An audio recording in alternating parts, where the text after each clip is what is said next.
Good morning, class 4th. How are you all? I hope you all are good.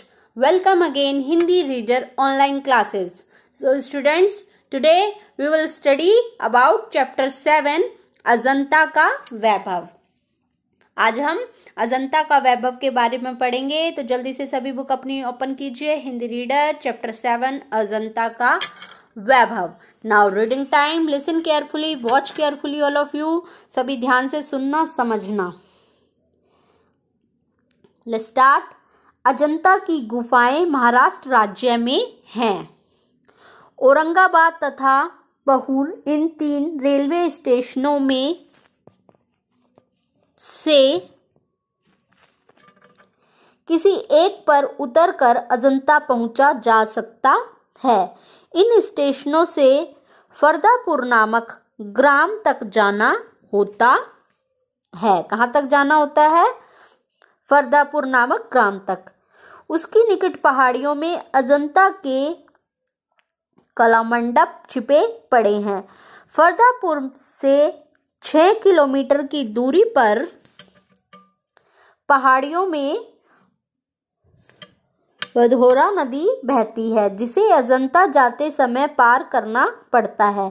नदी में इतने सर्पाकार घुमाव है कि जब तक आप एकदम पास न पहुंच जाएं, इन गुफाओं का आभास नहीं होता. नदी का अंतिम घुमाव समाप्त होते ही प्राय 91 मीटर ऊंचा वर्तुलाकार दीवार सा खड़ा एक टीला पहाड़ से निकला दिखाई देता है, जो एक गगन चुंबी प्रासाद सा लगता है. उसके बीचों बीच बाहर दरियों की एक कतार सी दिखाई देती है. ये ही अजंता की गुफाएं हैं. अजंता की गुफाओं में क्या है? उसके पास बहुत बड़ी नदियां बहती हैं, जो उसमें बहुत सारे घुमाव हैं. जब वह उसके पास पहुंचा जाता है तो उसमें कितना मीटर लंबा है? 91 मीटर ऊंचा वर्तुलाकार दीवार सा खड़ा एक पहाड़ का टीला दिखाई देता है, जिससे हमें पता लगता है कि यह अजंता की गुफा है, जो प्रवेश द्वार से लेकर ठेठ अंत तक भक्ति, उपासना, धैर्य, प्रेम, लगन एवं हस्त कौशल का संसार भर से संपूर्ण अपूर्ण उदाहरण है. यहाँ मूर्तिकला, चित्रकला और वास्तुकला में एक ही उच्च एवं पवित्र भावना सुसंबद्ध श्रृंखला के रूप में प्रकट हुई है. प्राकृतिक सौंदर्य की दृष्टि से भी अजंता अद्वितीय है. यहाँ पे इसकी जो सौंदर्य है वो बहुत ही अच्छी है, सुंदर है. नीचे नदी बहती है, जिससे बड़े बड़े शिलाखंड हैं. उससे टकराता हुआ पानी गुफाओं में ठीक नीचे एक कुंड में इकट्ठा होता है. इसके नीचे क्या है? नदी बहती है और इसका पानी कहाँ इकट्ठा होता है? उसके नीचे गुफाओं में ठीक नीचे एक कुंड में इकट्ठा होता है. घाटी में चारों ओर हर श्रृंगार का वन है. साथ ही और भी अनेक प्रकार के पुष्प, फल यहाँ उत्पन्न होते हैं. इसी कारण से चित्र विचित्र पक्षियों का एक मेला सा लगा रहता है. यह बहुत सुंदर है. यहाँ के प्राकृतिक सौंदर्य का पूर्ण विकास अक्टूबर से दिसंबर तक होता है. कला की अभिव्यक्ति के लिए जिन लोगों ने ऐसे अपूर्व स्थान को चुना, उनके चरणों को शत शत प्रणाम है. जो ये पिक्चर्स बनी हुई है, ये क्या है? अजंता की गुफाएं. Okay, now change your next page.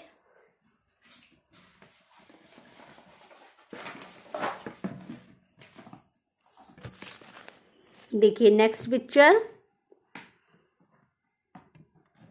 19वीं गुफा है. ये क्या है?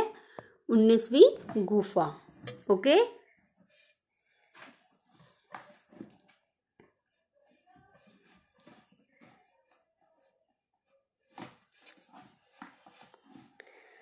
अजंता के चित्र निर्माण की विधि संक्षेप में इस प्रकार थी। दीवार में जहां चित्रण करना होता था वहां का पत्थर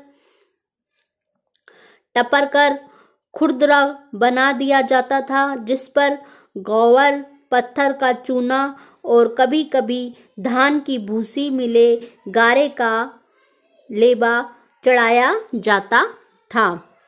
वह लेबा चूने के पतले पलस्तर से ढका जाता था और इस पर लाल रंग के रेखाओं से चित्र टिपे जाते थे। क्या करते थे? इस पे लाल रंग से टिपे जाते थे। इनकी दीवारों पर सुंदर सुंदर चित्र बनाए जाते थे, जिसके बाद वे रंग भर जाता था और रंगों की योजना प्रसंगानुकूल चित्ताकर्षक है। आवश्यकता अनुसार उनमें विविधता भी है।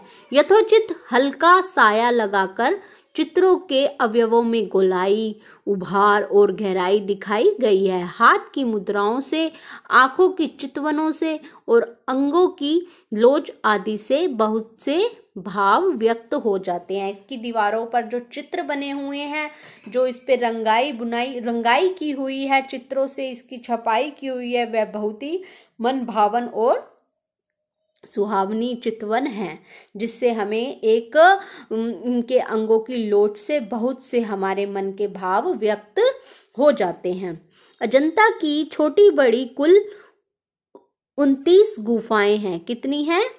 29 गुफाएं, 29। इनके दो भेद हैं, स्तूप गुफा और बिहार गुफा। स्तूप गुफा और बिहार गुफा अंडरलाइन। स्तूप गुफा में केवल प्रार्थना या उपासना की जाती है। क्या की जाती है? प्रार्थना या उपासना की जाती है, इसलिए वह अधिक लंबी होती है और इसके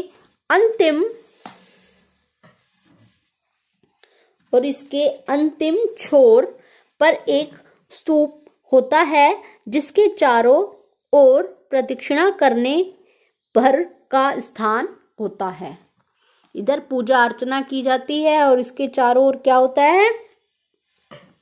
इसके चारों ओर प्रदक्षिणा करने का स्थान बना हुआ है। वहां के द्वार तक दोनों ओर बड़े ही भव्य हैं। बिहार गुफा भिक्षुओं के रहने और अध्ययन करने के लिए होती थी। ये दोनों प्रकार की गुफाएं और इनका सारा मूर्ति शिल्प एक ही शैली में कटा हुआ है, किंतु क्या मजाल की कहां पर एक 36 मीटर तक काटी गई है। कौशल तो एक अचंबा है। प्राय सभी गुफाओं में चित्र बने हुए थे,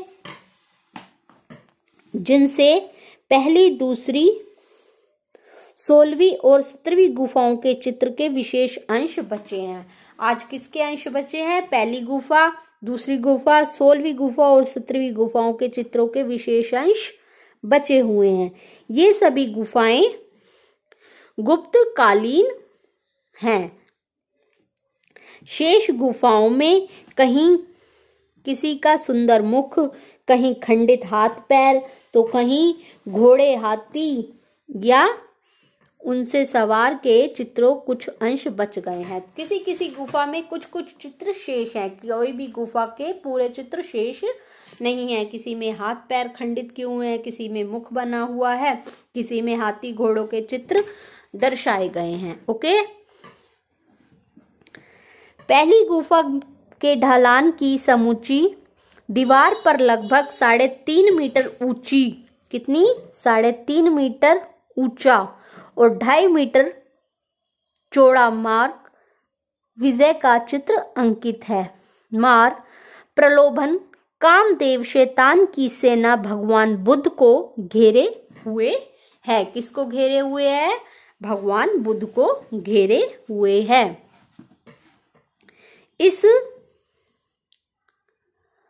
सेना में भगवान को डराने, कुट करने, शुद्ध तथा लुब्ध करने के लिए भयंकर मूर्तियों से लेकर अनेक कामनियां तक बनी हैं, जो अपने अपने उपायों से भगवान को, जो मध्य में स्थित है, विचलित करने में प्रफुल्ल है, किंतु वे सर्वथा आत्म अनुरुत है।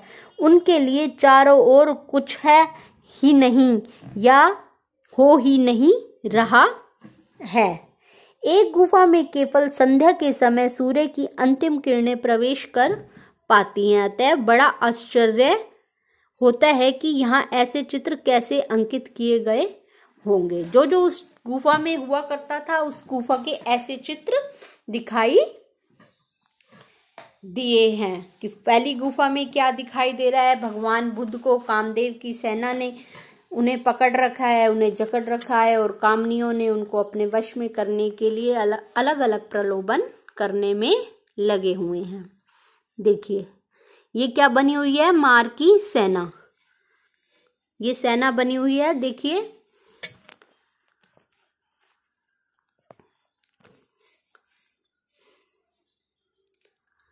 चपेक जातक की कथा है कि बोधिसत्व ने किसी समय नागराज के रूप में जन्म लिया। ओके, संयोगवश वे बंदी बनाकर काशी के हाट में बेचे जाने के लिए लाए गए थे। उन्हें बंदी बना लिया गया और उन्हें बेचे जाने के लिए कहाँ लाया गया, काशी में। उन्हें उस परिस्थिति में छुड़ाकर काशी राज अपने यहाँ ले गए और उन्हें अपने जो काशी के राजा था अपने घर ले गए। उनके सारे परिवार को निमंत्रित किया। इसका चित्र भी उक्त गुफा में है। उनके परिवार को अपने घर निमंत्रित किया और उसका चित्र इस गुफा में लगाया। ओसारे में नागराज तथा काशी राज एक राजसन पर आसीन है। उस गुफा में उनका चित्र भी है, जो काशीराज हैं और नागराज हैं। चारों ओर महिलाएं तथा राज परिवार के लोग हैं। उस राज परिवार के लोग हैं और महिलाएं हैं। नागराज काशीराज को उपदेश दे रहे हैं कि इस चित्र में प्रत्येक व्यक्ति का भाव और मुद्रा बड़ी सफलता से अंकित है। वे उसको समझा रहे हैं। ओके, यहाँ पर अवलोकितेश्वर का विशाल चित्र है। दाएं हाथ में नील कमल धारण किए किंचित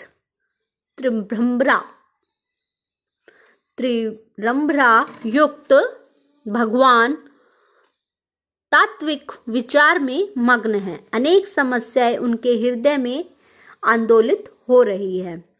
विश्व करुणा से वे ओतप्रोत हैं। उन भावों को चित्रकार ने पूर्ण सफलता से उनके मुखमंडल पर लिखा है। देव सृष्टि, मानव सृष्टि और विशेषतः उनकी अर्धांगिनी यशोधरा पर उनके इन भावों का जो प्रभाव पड़ रहा है वह भी बड़ी कुशलता से दिखाया गया है। इस गुफा में सभी भगवानों को, उनकी घर के सभी मेंबरों का और सबका चित्रण लिखा गया।